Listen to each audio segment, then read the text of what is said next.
Om Swastiastu, Swastiastu. Budi Komang Agus Widiantara, SSH MIKOM, akademisi Sekolah Tinggi Agama Indo Negeri Empu Kuturan, pakar komunikasi politik. Jadi bidangnya lebih banyak selama ini berkomentar, kemudian bercerita dan menanggapi isu-isu terkait dengan politik khususnya di Pulau Dewata, di Bali, Buleleng gitu ya. Karena mungkin sekarang home base beliau ataupun keseharian di Bali Utara ya, lebih banyak berkecimpung di Bali Utara. Menarik terkait dengan isu-isu politik ya. Jadi Bali 2045 ini untuk di awal-awal ini kita mau concern di politik, Bli. Yeah. Bagaimana kemudian tahun politik ini kita bisa isi dengan narasi-narasi, gagasan-gagasan ya, diskusi-diskusi yang saya kira menarik ya, agar bagaimana ada edukasi kepada masyarakat. Itu yang kita harapkan bisa kita isi di podcast kita pada kesempatan kali ini. Nah, berbicara mengenai politik di Buleleng ya, tren hari ini ya adalah bagaimana sudah mulai muncul pendaftaran calon bupati, baik dari unsur partai politik ya, kemudian juga isunya ya, ini baru isu yang berhembus, akan ada dari calon perseorangan ya. Kebetulan juga kan momen tanggal 5 bulan 5 ya, itu sudah dibuka untuk perseorangan, pendaftaran ataupun proses penjaringan untuk perseorangan. Nah, ini menarik. Nah, isu terbaru bisa saya share di awal di Agus, bahwa beberapa tokoh-tokoh di partai politik salah satu yang terbesar di Buleleng, yakni PDIP, ya. Beberapa sudah kelihatan. Yang terbaru kemarin misalnya Dr. Putra Sedana atau lebih familiar Dr. Caput sudah secara resmi ya mendaftar di DPC. Isunya ya incumbent Pak Sucidre juga maju dan beberapa tokoh lain. Kemudian dari non PDIP, dalam artian dari partai non PDIP ya, yang mungkin Golkar, Demokrat dan lain sebagainya, ini belum terlalu kelihatan di permukaan. Tetapi yang sudah mulai muncul namanya bahwa akan maju di Pilgub di Buleleng adalah Pak Nyoman Sukaukori dari Golkar. Isunya ini karena belum resmi. Nah, dari kacamata komunikasi politik, kemudian dari kacamata akademisi, ya seperti apa sebenarnya dinamika politik di Buleleng ini di awal-awal proses ini? Silakan. Oke, baik, terima kasih atas kesempatannya. Jadi sebenarnya menarik berbicara mengenai pilkada ya. Sekarang kan setiap kabupaten kota, mungkin tidak hanya di Buleleng, tidak hanya di Bali, tapi di seluruh Indonesia sedang mempersiapkan amunisi pemilu sesi kedua setelah energi habis kemarin pada pemilihan presiden dan wakil presiden pada Februari kemarin. Sekarang sesi kedua lagi. Jadi masyarakat, publik juga sudah menunggu-nunggu siapa kira-kira kandidat terbaik, calon pemimpin terbaik di daerah masing-masing. Tentu Buleleng ini saya rasa sangat seksi karena dari segi politik ya, geopolitik, jadi sangat berpengaruh sekali di Bali. Jadi kesuksesan suksesi kepemimpinan di Kabupaten Buleleng akan menentukan arah peta politik di Pilgub nanti. Saya kira ini menjadi kunci juga seperti itu. Nah, apa yang disampaikan tadi oleh Romo, saya kira itu menjadi gambaran bahwa publik juga sekarang kira-kira mencocok-cocokkan di media sosial siapa yang pantas dan layak. Kemudian dari spanduk-spanduk yang bertebaran ya di pojok-pojok jalan, ruang-ruang publik sudah bisa disaksikan melalui ucapan hari raya dan macam-macam. Nah, ini kan gestur politiknya di ruang publik sudah kelihatan. Terlepas masih normatif, tapi ada alasan mereka untuk tampil. Kenapa mereka memasang spanduk itu? Ini kan menjadi tanda sebenarnya. Jadi tokoh ini, figur ini, baik dari partai maupun non partai ingin menunjukkan diri mereka, baik dalam konteks pilkada khususnya. Nah, kemudian dari nama-nama yang disebutkan tadi, saya kira dinamikanya masih berjalan karena belum final ya. Mungkin nanti saya kira masing-masing pimpinan partai Juni ya, kalau nggak salah Juni nanti atau Juli nanti dinamikanya masih alot saya kira. Apalagi di Bali khususnya di Buleleng banyak bintang. Ya. Kemudian calon-calonnya juga kalau nggak salah di PDIP juga gemuk ya. Ya. Saya prediksi lebih dari 4 atau 5 yang akan mendaftarkan. Meskipun ada juga dari non partai. Kemudian ada dari dari Golkar yang tadi disebutkan digadang-gadang ya, sudah mulai mewacanakan akan siap tarung jika masyarakat membutuhkan, menginginkan, seperti itu bahasanya. Nah, jadi dari sana kita lihat landscape politik lokal kita bahwa dinamika itu terus berlangsung seperti itu. Nah, berbicara politik di Buleleng, tentu ini menjadi momentum sebenarnya. Momentum dalam artian Buleleng ini kan menjadi barometer perpolitikan di Bali. Selain kota-kota besar seperti Denpasar dan Bandung, Buleleng ini dari segi wilayah luas, kemudian pemilihnya sangat besar. Kemudian yang menariknya adalah pemimpin-pemimpin di Bali lahir sebagian besar dari Buleleng. Bukan hanya pemimpin di level gubernur saja, tapi pimpinan partai juga. Ya. Termasuk perwakilan rakyat ya. Yang mengisi pos-pos di DPRD provinsi sampai pusat seperti itu. Jadi darah politik orang Buleleng kuat. Ya, betul. Saya kira itu. Jadi sangat menarik sebenarnya. Kalau kita lihat dari postur itu, jejak rekam para pimpinan di daerah ya, kader-kadernya, saya kira sangat seksi sekali. Dan tentu pilkada ini harusnya menjadi pertarungan ide dan gagasan. Tidak hanya dramatis saat pencalonan saja, tapi yang paling penting adalah apa yang ingin ditawarkan kepada masyarakat. Itu saya kira gagasan politiknya apa. Saya kira Buleleng mengalami, ya kalau kita lihat ya, saya kurang lebih tinggal di Buleleng 4-5 tahun belakangan ini sebagai staf pengajar di kampus. Saya melihat pembangunan tidak signifikan. Ini baru berbicara mengenai pembangunan ya. Kemudian dari segi pendidikan, kesehatan, kemiskinan masih saja ada. Nah, ini kan menjadi PR ya, infrastruktur dan seterusnya. Meskipun sudah ada progres tapi tidak signifikan. Betul. Nah, yang menjadi tanda tanya adalah apa sebenarnya yang ingin diperjuangkan oleh pimpinan-pimpinan sebelumnya yang memimpin Buleleng ini. Kemana ide-ide brilian mereka saat mencalonkan diri? Kan ini menjadi pertanyaan kemudian. Ketika mereka jadi seperti apa? Prosesnya seperti apa dan seterusnya. Nah, hal yang paling penting adalah sebenarnya gagasannya tidak hanya selesai di gagasan tapi di eksekusinya nanti kalau jadi ya. Tapi dalam proses dinamika ini tentu yang tidak kalah penting adalah dialog-dialog publik itu harus dibangun. Nah, tujuannya agar publik juga terlibat dalam proses politik ini, agar publik masyarakat tidak saja menjadi penonton dalam konteks saya kira pilkada ini ya di Kabupaten Buleleng. Saya kira PDIP dengan menjaring berbagai calon, saya kira itu proses wajar dan demokratisasi di partai saya kira sedang berlangsung. Meskipun ada juga dari pihak non partai yang mendaftar, kalau nggak salah wakil ya. Menarik ini berbicara PDIP. Jadi saya kira dengan status bahwa PDIP adalah sebelumnya partai yang berkuasa di Bali dan Buleleng dalam tanda kutip, kemudian bupatinya sudah selesai dalam artian Pak Putu Agus Suratnyana yang incumbent 2 kali ya sudah selesai, artinya ada wacana pertarungan bebas ini Pak Agus. Jadi dan seperti diskusi kita di awal, sebenarnya Buleleng ini kan dalam tanda kutip agak merah begitu ya. Hegemoni PDIP begitu kuat di Bali dalam konteks umum dan Buleleng khususnya ya. Karena memang kalau ketika kita berbicara sejarah, maka Soekarno itu keluarga ibunya adalah dari Buleleng, sehingga kultur Malhain itu begitu kuat di Buleleng.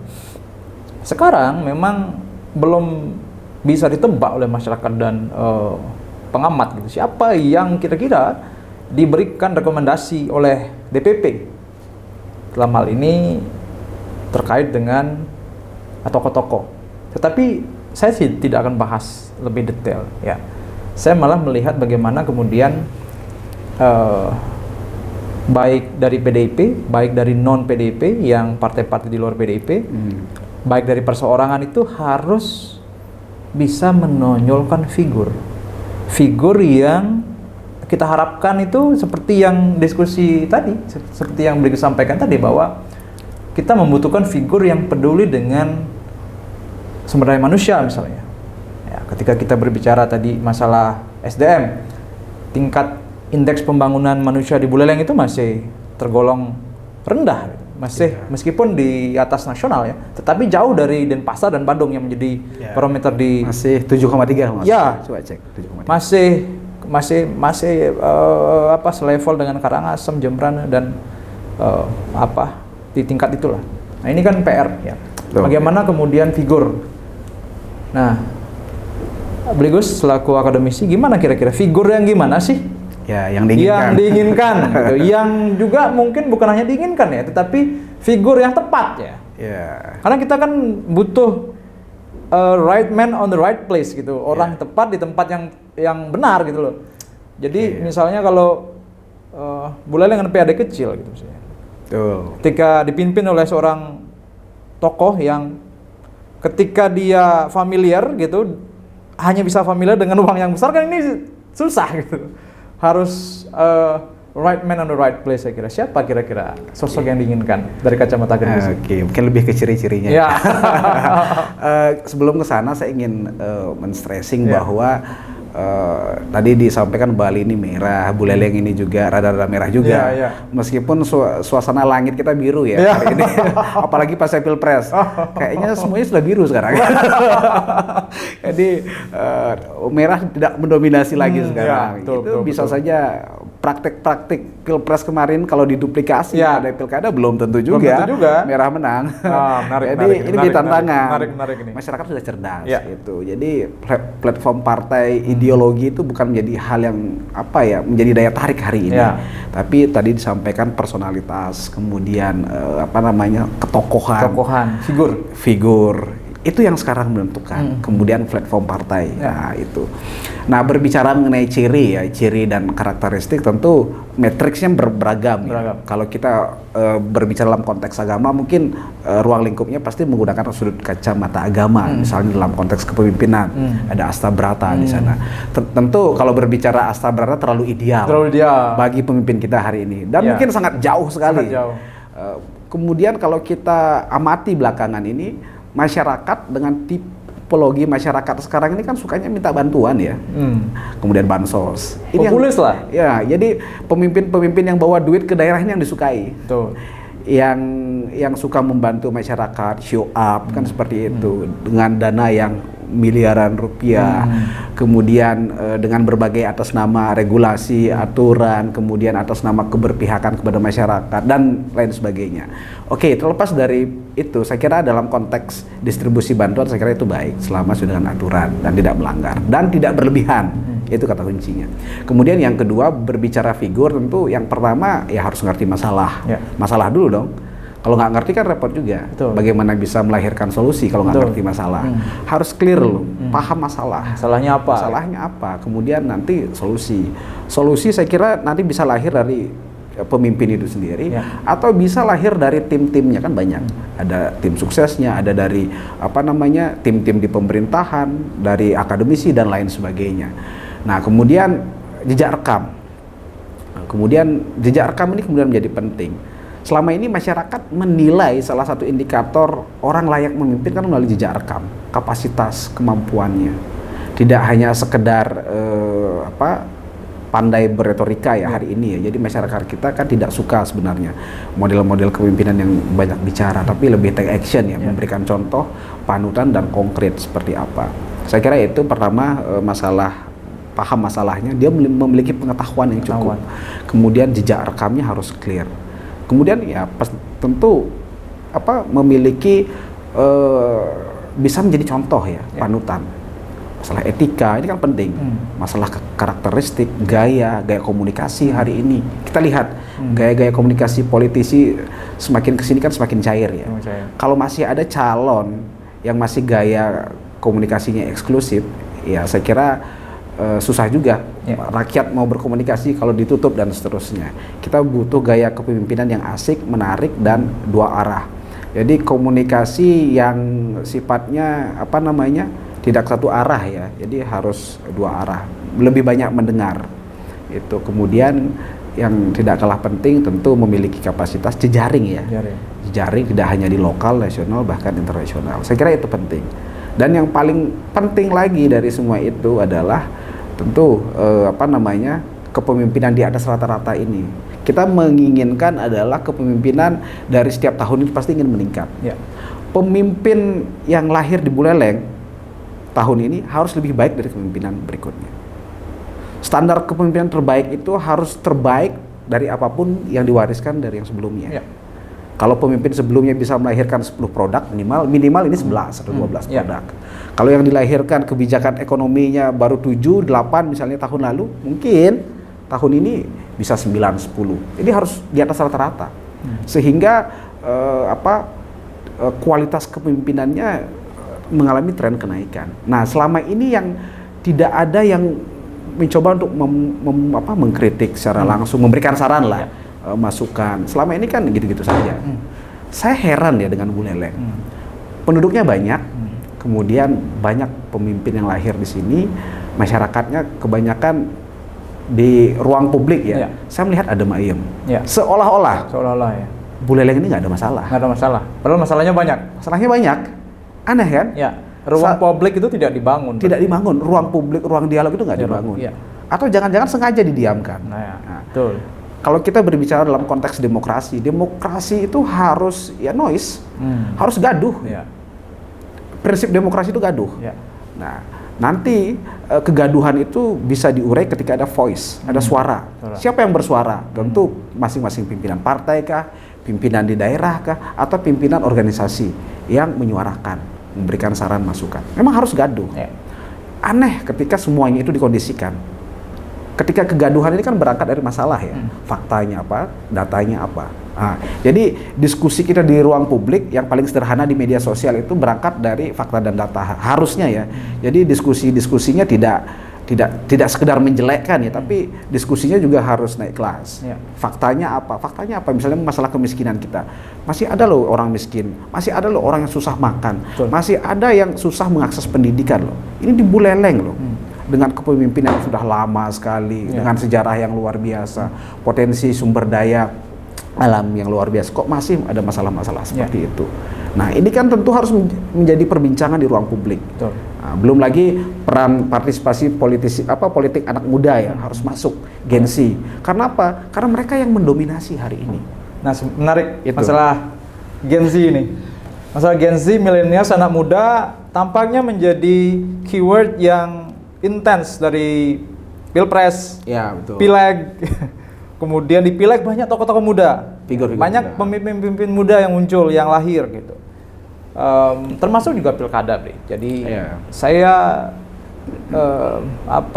pengen tahu juga sih dalam artian di Pilbub Buleleng ini ya, saya sih sudah mengamati tampaknya ada tokoh-tokoh muda yang akan maju, tapi mungkin belum kelihatan secara directly dia langsung itu berbicara speak up bahwa dia akan maju begitu.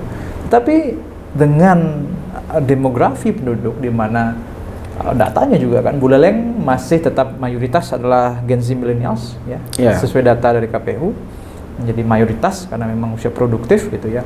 Kita bonus demografi secara nasional juga secara daerah terjadi di Buleleng.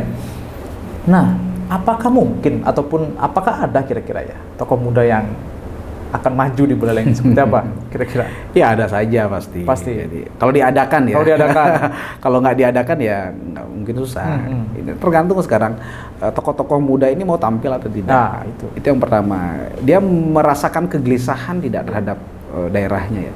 Kita bicara mengenai kegelisahan ini penting. Jadi menjadi pemimpin itu bukan berangkat dari hanya sekedar dorongan partai saja, dorongan lingkungan sekitar karena banyak punya finansial, enggak. Bukan hanya sekedar tidak sekedar memiliki modal sosial saja, tapi harus ada memiliki kegelisahan. Apa sih yang membuat dia gelisah sehingga dia menjadi pemimpin? Kan berangkat dari masalah. Semakin gelisah dia, semakin terusik batinnya, saya kira dia akan terdorong untuk menawarkan solusi. Nah, menawarkan solusi dalam kapasitas kepemimpinan itu kemudian jadi kunci karena ruang lingkupnya yang sangat luas makro. Mungkin ada tokoh di bidang apa misalnya sampah. Kalau hanya sekedar ngurus sampah saja mungkin sudah saatnya leading di sektor apa misalnya. Kemudian di bidang budaya misalnya. Kalau ngomongin budaya kan terlalu kecil. Mungkin harusnya leading juga ngomongin budaya apa dalam konteks nasional, Bali misalnya dan seterusnya. Dan dalam sektor pertanian dan lain sebagainya.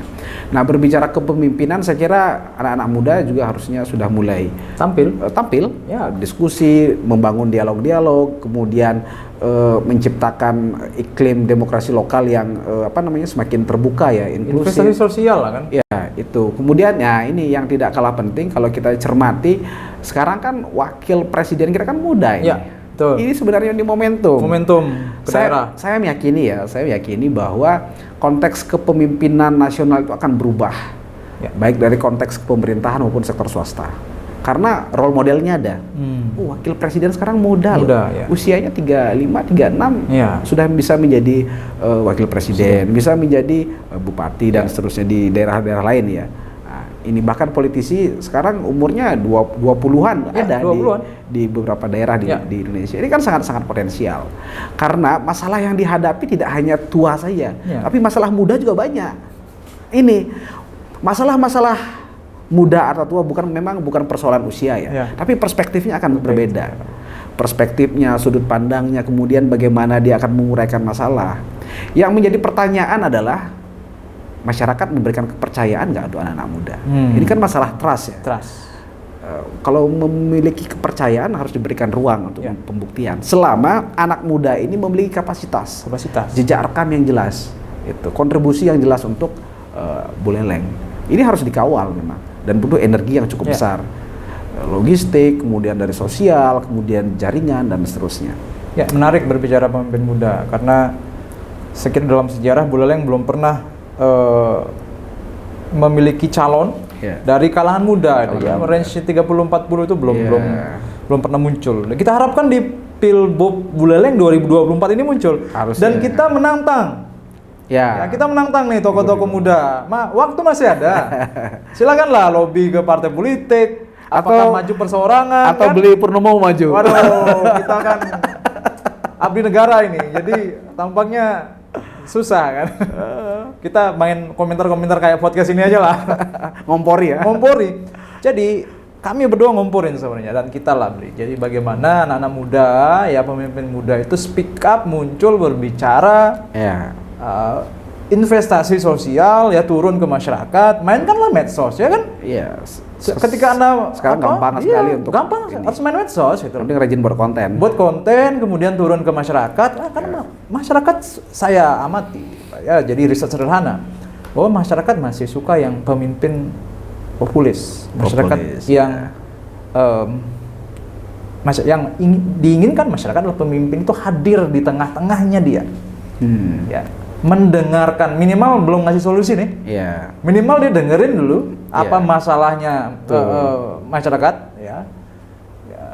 Kendalanya apa, kemudian entah di pelayanan, entah di ekonomi, tenaga kerja. Ya, saya terakhir ini melihat bagaimana kemudian SDM di Buleleng ini agak-agak problem lah, agak sedikit bermasalah ya. Ini menarik nih, masalah SDM. Kita berbicara masalah SDM. Dan tampaknya yang menjadi fokus pemimpin Buleleng nanti adalah di sumber daya manusia. Ya. Buleleng itu ketika kita berbicara Bali maka pariwisata. Buleleng itu ya, saya orang Buleleng ya, tinggal di Buleleng. Ketika COVID itu tidak merasakan terlalu jomplang signifikan lah sebelum COVID dan setelah COVID karena memang tidak terlalu terimbas signifikan gitu. Jadi tampaknya Buleleng itu tidak bisa terlalu mengandalkan. Saya bilang tidak ya. Saya bilang tidak terlalu ya.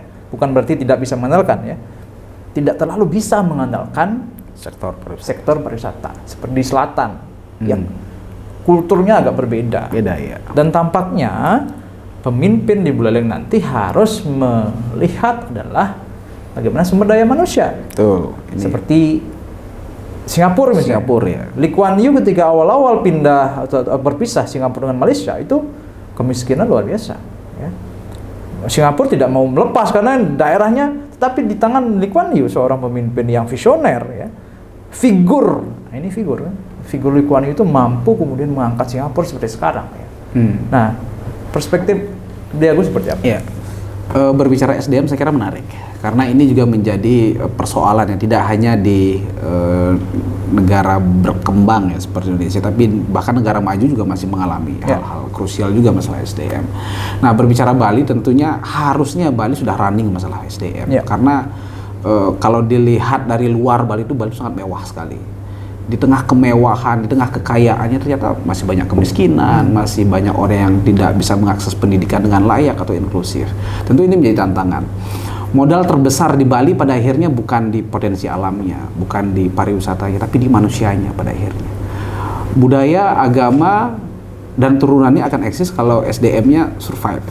Pertanyaannya kemudian adalah, apakah ada program-program yang membuat masyarakat kita berdaya survive dalam jangka panjang? Itu role model itu sudah dibuat atau tidak? Mungkin sudah ada, tapi tidak signifikan. Saya tertarik dengan beberapa kebijakan yang dilakukan di luar daerah ya. Misalnya di Jawa Barat, di Jawa Timur mengenai investasi pendidikan. Jadi mereka memiliki program misalnya talent-talent yang terbaik itu dibuatkan program semacam beasiswa, bahkan seperti NTB lah. NTB itu gila loh, banyak tokoh di sana dan investasi pendidikannya luar biasa. Bahkan di sana di NTB beberapa kali saya nonton podcast pimpinannya, itu menarik. Bahkan setiap tahun dia mengirimkan ini ya, kalau nggak salah puluhan apa ratusan calon mahasiswa terbaik dari NTB untuk belajar di luar negeri. Investasinya sangat luar biasa. NTB loh ya? NTB. Ya. Saya kira masa sih kita kalah sama ini. Nah, gitu. Harusnya pemimpin kita mulai berpikir masalah itu jangka panjang, tidak hanya 5 tahun saja. Karena memang tidak populer kalau kadang-kadang SDM ya? Ya enggak, karena ngomongin jangka panjang. Yang ingin dilihat kan sekarang, bangunan jalan, fisik ya, yang sesegera mungkin. Karena politik kita politik perut, bukan politik ini. Itu persoalan. Politik gagasan ya. Politik perut kan harus hari ini. Lapar sekarang ya sekarang solusinya, bukan lagi 5 tahun. Nah itu makanya sudah seharusnya politik kita naik kelas dari urusan perut sampai kota sekarang. Ini penting. Ini menjadi PR bagi calon-calon pemimpin di daerah, kabupaten, kota, bahkan di level gubernur. Harus ngomongin kepala dong. Jadi perut itu bisa terisi kok nanti kalau kepalanya sudah baik ya. Iya betul. Nah, kalau kita hanya programnya perut, ujung-ujungnya lapar terus bawaannya dan menjadi candu. Program-program yang berurusan dengan perut itu akan menjadi candu dan ketergantungan pada akhirnya. Itu saran saya sudah seharusnya levelnya di menarik ya. Itu. Saya lama menjadi jurnalis. Kita sama-sama lah dulu. Di sebuah koran lokal ya, mengawali dari mahasiswa ya dari 2013 2012 itu. Kemudian lama saya memang mengamati bahwa problem SDM ini belum disentuh secara serius. Bahkan mungkin tidak disentuh secara serius.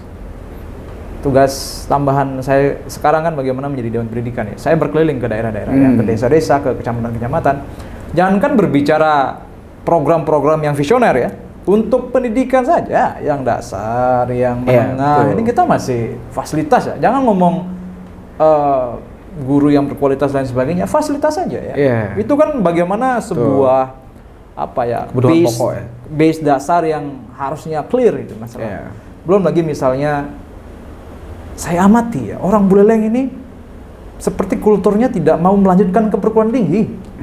Entah kenapa gitu.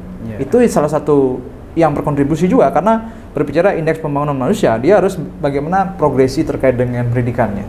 Daya saing pada akhirnya. Daya saing pada akhirnya. Saya banyak lihat itu ya, banyak kemudian setelah tamat SMA, SMK langsung pergi. Ini kan berbicara masalah mindset. Mindset ya. Kalau SDM itu kan mindset dulu. Bagaimana kemudian pendidikan dianggap sebagai jalan penting untuk mengubah hidup kan gitu. Ya, bagaimana kemudian salah satu ya. Dan selalu setiap tahun itu tren perguruan tinggi itu menurun. Ya, baik misalnya kalau berbicara di Buleleng kan ada Uniksa, Universitas Pendidikan Ganesha, ada Setah Negeri Bukit Turan, ada kampus-kampus ada kampus-kampus lain yang swasta ya, dalam konteks kampus kesehatan dan lain sebagainya. Ini tampaknya menurun gitu, tren minat dari orang Buleleng itu. Padahal kan kita tidak bisa mengandalkan yang lain selain memang diri manusia Buleleng itu. Gimana, Bli? Kalau menurut saya sih ya ini lagi-lagi urusan perut masalahnya. Iya. Kalau ngomongin pendidikan 4 tahun terlalu lama mungkin ya. Tapi kalau dengan sekolah 6 bulan bisa langsung dapat kerja ya kenapa tidak? Iya. Itu. Ini masalah mindset lagi. Dan kita tidak bisa mengintervensi sampai sejauh itu ya. Ini lebih ke kesadaran saja. Kesadaran. Mau sekolahnya udah untung. Ya. Saya tidak ingin dalam konteks itu, tapi ingin lebih melihat daya saing sebenarnya. Jadi terutama di Bali ya, kita kan daya saingnya sangat lemah sekali. Daya saing, profesionalitas, pekerja kerasnya, petarungnya kita kurang sebenarnya. Kecuali merantau ya. Biasanya orang-orang perantau seperti Semeton di Buleleng yang sebagian besar merantau yang saya tahu, atau teman-teman dari daerah lain lah yang merantau itu pada umumnya energi survive-nya luar biasa. Kalau sudah di rumah itu malas sih minta ampun. Ya. Gitu. Kultur orang Bali harusnya harus merantau. Betul. Dan kemudian nanti bisa pulang kampung lagi. Ya. Merantau itu penting ya. Ya. Biar kita melihat daerah kita dengan perspektif baru. Yang berbeda. Kemudian bagaimana rasanya kita menderita di tempat orang, bagaimana hidup sebagai minoritas itu penting. Jadi kita pada akhirnya negosiasi dengan kehidupan. Jadi hidup ini nggak mulus-mulus saja. Di Bali kan semuanya serba ada ya. Jadi itu yang mungkin yang membuat yang ngapain juga lah sekolah tinggi-tinggi dan lain sebagainya. Toh juga ujung-ujungnya jadi kerja ini, kerja itu. Toh juga tidak bisa menggantikan bupati. Jadi mindset itu, jadi oke lah, zamannya bukan sekarang narasinya itu. Sekarang standar pendidikan yang layak dan pekerjaan yang layak sekarang dikit-dikit S1 ya. Saya lihat trennya seperti itu. Bahkan ada yang kuliah usianya di atas 40-45 tahun karena tuntutan karir. Nah, itu ngomongin pendidikan ya. Nah, ini menjadi tantangan kemudian bagi SDM di Buleleng, khususnya bagi pemimpin harus melihat fenomena ini. Mau nggak SDM kita naik kelas? Tidak hanya sekedar sebagai staff saja itu, tapi yang lebih luas lah. Buleleng saya kira dengan presiden yang sudah terpilih sudah ancang-ancang juga. Janji-janji politik ini kan sedang ditagih. Sepakat. Dan sedang diramu ini. Sepakat. Salah satunya adalah bandara Bali, khususnya Buleleng, ngomongin bandara, ngomongin apapun lah. Nah, keseimbangan utara selatan. Keseimbangan. Nah, keseimbangan ini kan kalau di sini pembangunannya ada, orangnya siap nggak sih? Betul. Ini kan pertanyaan yang paling mendasar ini. Sepakat. Jangan-jangan SDM yang siap itu kawan-kawan kita, teman-teman kita dari Jawa Timur ya, yang akan siap hijrah ke sini. Betul. Bukannya anti, tidak. Tapi kan masalah daya saing kita lagi-lagi, profesionalitas kita. Ketika ada bandara misalnya, yakin orang lokal siap. Mungkin siap sebagai satpam misalnya, atau hal-hal yang di bawah pedagang kecil dan lain sebagainya.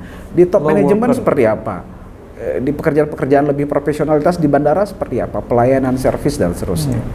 Ini menjadi persoalan kemudian. Dan berbicara bandara bukan hanya bandara, tetapi ada ekosistemnya. Ekosistem ada nanti banyak hotel lah, kemudian penginapan. Bukan hanya sekedar harga tanah akan naik, bukan hanya sekedar itu. Itu multiplier effect kan bandara itu. Jadi yang paling penting dalam konteks pendidikan akan melahirkan kalangan profesional. Itu melalui pendidikan salah satunya. Dan ada standarnya. Kalau mau kerja di bandara kan nggak cukup di bawah standar ya.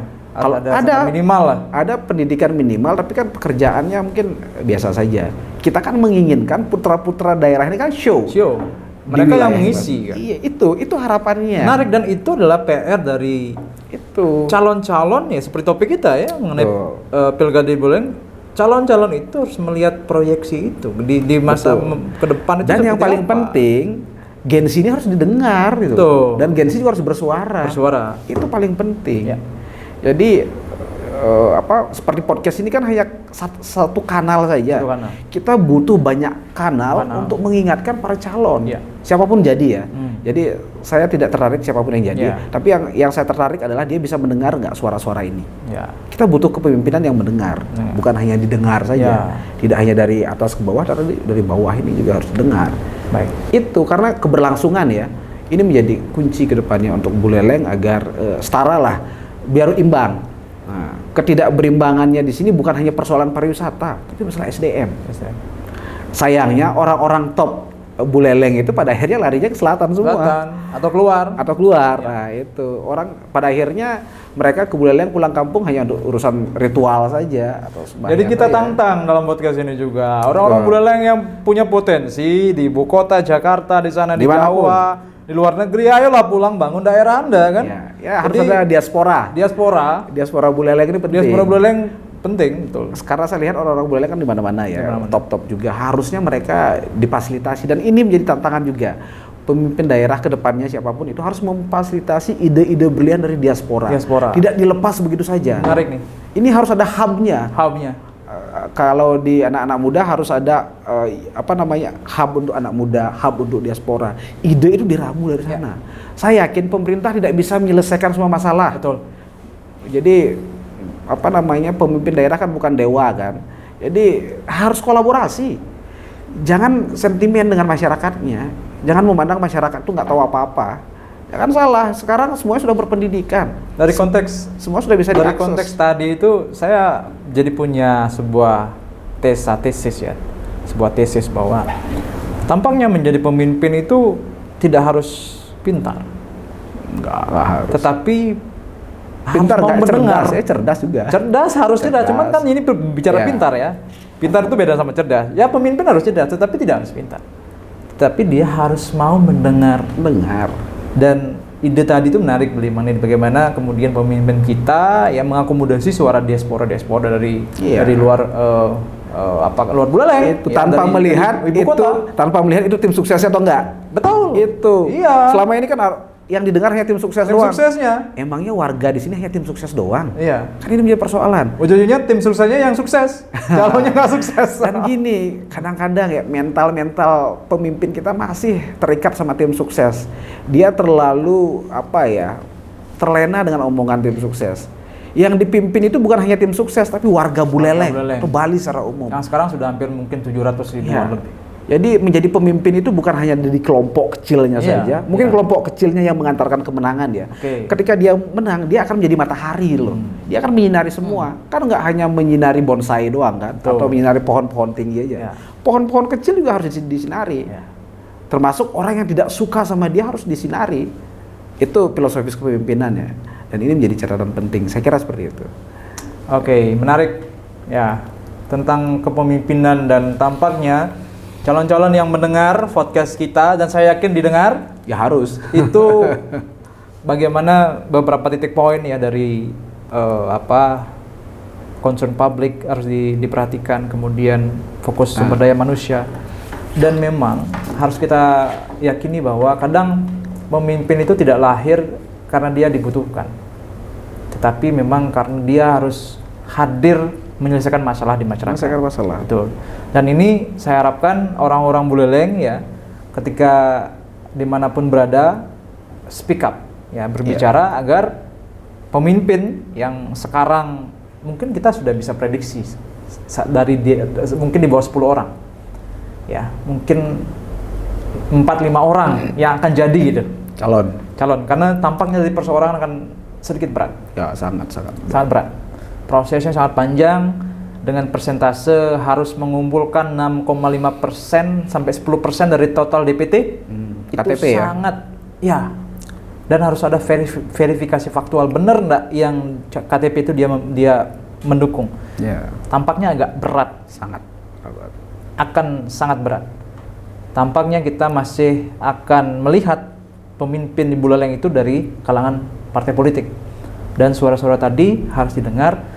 Bagaimana menyiapkan, nah seperti podcast kita nih Bli, tetap nanti di ciri kita bercerita adalah proyeksi kita di tahun 2024.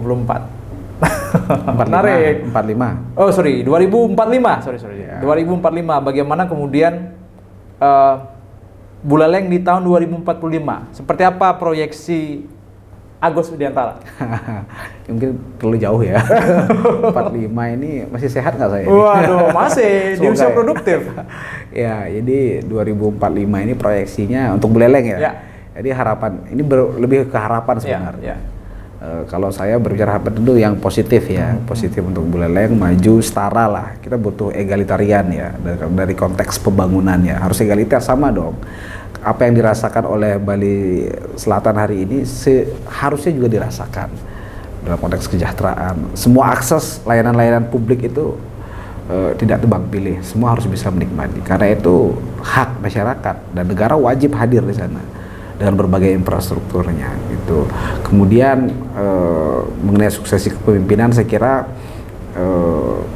orang-orang Buleleng harus tampil sudah saatnya. kalau mereka orang-orang Buleleng bisa tampil di level provinsi, nasional, di daerah sekarang harusnya lebih greget juga seperti itu. Tidak kalah seksi loh di daerah. Harusnya energinya juga tidak kalah besar. Tidak hanya melihat level kepemimpinan provinsi atau pusat saja, tapi di daerah ini menjadi ujung tombak sebenarnya. Jejak rekamnya akan dibangun di sini. Peradaban awal Buleleng ini akan dimulai dari kepemimpinannya seperti apa.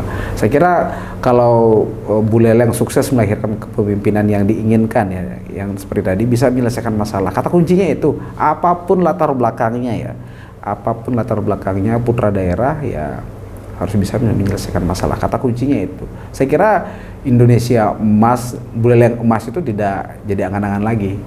Ini kan bicara hal ideal ya. Kalau dengan melihat kondisinya yang tidak ideal mungkin jadi tantangan juga. Ini emas apa nanti, emas karatan atau emas apa? Jadi kita sudah bisa menginisiasi program nih sebenarnya bagi calon yang akan jadi nanti. Buleleng emas 2045 kan. Bagaimana? Karena base awalnya disiapkannya memang tahun-tahun ini. Ketika kita ingin maju di tahun 2045, memang momentumnya adalah di range tahun 2024 ini sampai 2030. Itu kuncinya ketika digodok secara bagus SDM kita, maka sebenarnya target Indonesia Emas itu kan Indonesia yang maju. Berbicara maju harus PDB-nya itu range angkanya pendapatannya harus 15 juta. Rata-rata loh. Idealnya untuk menjadi negara maju, dan Indonesia itu hanya bisa berpeluang di momen sekarang, Pak. Di momen sekarang peluangnya. Karena bonus demografi itu tidak hadir 2 kali. Betul. Ya, selama dekade abad sebuah negara. Ini catatan penting nih bagi tokoh-tokoh kita di Buleleng dan bagi masyarakat ya. Bagi masyarakat momentum kapan momentumnya untuk menentukan Buleleng itu maju atau tidak. Momentumnya adalah nanti Pilbo Buleleng di Oktober nanti. Carilah pemimpin yang seperti diskusi kita tadi, kita banyak sebenarnya berbicara di akademik tadi, berbicara di tataran visi, tataran ideal. Carilah pemimpin yang punya figur. Saya amati Buleleng itu orangnya egaliter. Ya Gus, bagaimana sebenarnya sangat cair, ya, tidak mutlak bahwa partai itu menghegemoni. Nah itu ya, jadi menarik memang. Nah berbicara itu, hal yang ingin saya tanyakan, mungkin ini pertanyaan terakhir ya. Apakah dengan tokoh-tokoh yang eksis sekarang, mereka bisa ya, mengantarkan Buleleng yang lebih baik? Ya, ketika melihat track record sekarang, seperti apa? Silakan. Pertanyaan berat ya. Takutnya disantet gitu. Ya, jujur pertanyaan berat ya, tapi minimal untuk menjadi pemimpin itu kan sudah dijelaskan di awal tadi ya. Meskipun saya Beli Purnomo belum pernah menjadi bupati ya. Belum. Tapi minimal dari apa yang kita amati, literatur yang kita baca, kita menggunakan kacamata publik lah. Jadi ya harus cerdas dan bisa, kata kuncinya kan cerdas dan bisa menyelesaikan masalah ya. Kata kuncinya kan itu. Nah, kalau dikaitkan dengan calon-calon pemimpin yang sekarang diwacanakan, dihembuskan, kemudian dialogkan sekarang, saya kira mereka pasti memiliki kecerdasan. Saya yakin itu. Kalau mereka sudah mengambil posisi hari ini menjadi calon, pasti mereka banyak mempersiapkan hal ya. Saya kira mereka cerdas. Tentu cerdasnya di bidang apa dulu? Di bidang publik kah, kesehatan kah, ekonomi kah, atau apa? Nah, itu. Nah, agar kita tahu kecerdasannya harus diuji oleh publik. Betul. Harus ada dialog publik dong. Dialog publik. Itu. Bagaimana kalau kita buat dialog publik? Ini menarik ini. ini. Jangan sampai dialog publik itu hanya selesai di rapat-rapat partai saja. Sepakat. Itu harus dipertontonkan. Ditonton. Karena apa? Karena politisi itu panggungnya di publik. Bukan di ruang rapat. Yang ukuran 5x6 itu di ruangan partai. Bukan. Di sana kan proses administrasi. Betul, di sana. Sepakat. Harus diuji di publik, dia pantas dan layak nggak? Bagaimana ketika dia mendengar, merespon pertanyaan, pernyataan, kritik, solusi, itu penting gitu loh. Jangan sampai mereka gagah-gagah mencalonkan diri ketika diajak dialog publik nggak jelas datang atau enggak, kemudian tidak bisa memberikan perspektif yang meyakinkan kepada publik. Harus diuji. Saya jujur ya, kalau kita lihat konteks politik hari ini, politik ibu kota harus kita duplikasi ke daerah. Minimal semangat dan spiritnya. Betul. Apa itu? Demokrasinya. Demokrasi. Ruang dialognya harus dibuka. Kanal-kanal itu harus dibuka secara maksimal. Jangan sampai kanal-kanal politik itu harus dibahas di gedung DPR. Itu terlalu mewah itu. Betul. Publik sangat berjarak dengan gedung-gedung seperti itu. Harus dibuat kontennya atau apanya lah. Sekarang banyak channel untuk menduplikasi itu. Bisa saja para politisi hadir di sini untuk ngomongin ini.